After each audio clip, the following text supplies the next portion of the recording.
آقا رسول خدا صلی اللہ علیہ وآلہ وسلم نے ارشاد فرمایا ما من مؤمن یصوم الشہر رمضان احتسابا، جو شخص محض اللہ کی رضا کے لیے ماہ مبارک رمضان کے روزے رکھے گا، تو یہ دقت ہونی چاہیے کہ صرفاً اللہ کی رضا کے لیے ہو، اللہ کی اطاعت کے لیے ہو، اللہ کی خوشنودی کے لیے۔ اگر اس شرط کے ساتھ روزے رکھیں، فرمایا الا اوجب اللہ تبارک و تعالی لہ 7 خصال، خداوند 7 صفات اس میں پیدا کر دیتا ہے، 7 خصلتیں خداوند اسے عنایت فرماتا ہے۔ پہلی خصلت بہت ہی مہم ہے، اولھا یذوب الحرام فی جسدہ، سال بھر انسان کم و بیش حرام خوری میں مبتلا رہتا ہے۔ روزے کا پہلا اثر یہ ہے کہ جسم میں حرام کو پگھلا دیتا ہے، کہ انسان حرام کے اثرات سے پاک ہو جاتا ہے۔ یذوب الحرام فی جسدہ، اب ہم چاہے یا نہ چاہے کم و بیش ہم حرام خوری میں مبتلا رہتے ہیں، یا ہم خود لے کے کھاتے ہیں یا دوسرے ہمیں کھلا لیتے ہیں، ہمیں پتہ نہیں ہوتا۔ تو یہ جو اثرات حرام ہے رمضان مبارک میں انشاءاللہ العزیز اس سے پاک ہو جائیں گے۔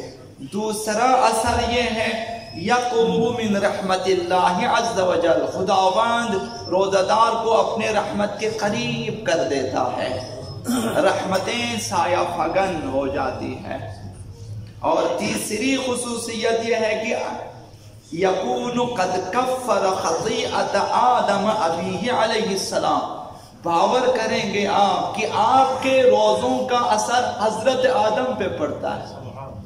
حضرت آدم نے آغاز آفرینش سے پہلے، روئے زمین پہ آنے سے پہلے جو ترک اولا کیا تھا، آپ کے روزوں سے اس کا کفارہ ادا ہوتا ہے۔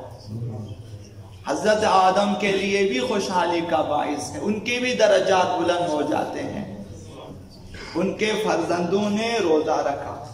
اور چوتھا اثر کیا ہے؟ یحول اللہ علیہ سکرات الموت، خداوند موت کی سختی کو آسان کر دیتا ہے۔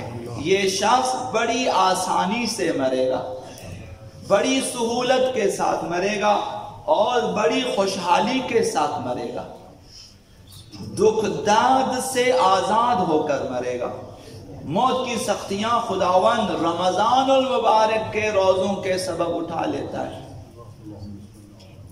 پانچواں اثر یہ ہے امان من الجوع والعطش یوم القیامہ، قیامت کے دن گناہ کار انسان بھوک اور پیاس کی شدت میں مبتلا ہوتے ہیں۔ جنہوں نے رمضان مبارک کے روزے رکھے اللہ کے لیے، خداوند اسے امان دیتا ہے، وہاں نہ بھوکا رہے گا نہ پیاسا، سیر و سیراب ہوگا قیامت کے دن۔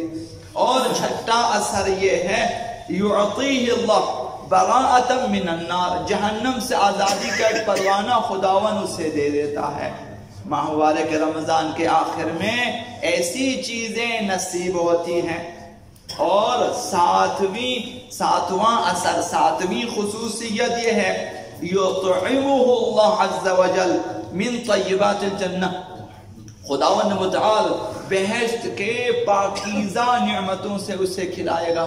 خداوند اسے جو ہیں اس قدر درجات عنایت فرماتا ہے کہ یہ میدان محشر سے گزر کر جنت کی نعمتوں تک پہنچ سکتا ہے۔ تو یہ روزہ اس قدر مؤثر ہے۔